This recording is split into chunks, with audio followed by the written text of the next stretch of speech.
Hi friends, అందరూ బాగున్నారా? నేనైతే ఇప్పుడు క్యాప్సికమ్ మసాలా కర్రీ చేయబోతున్నాను. దానికోసం ఆనియన్స్, క్యాప్సికమ్ ఇలా కట్ చేసుకుని ఫ్రై చేసుకుని పక్కన పెట్టుకోవాలండి.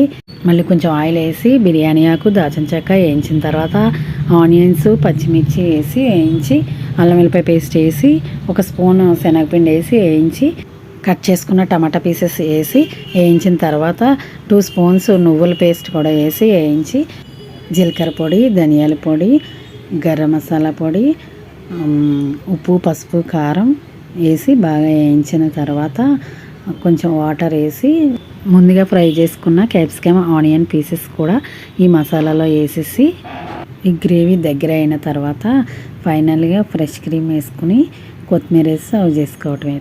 Tasty capsicum masala curry ready.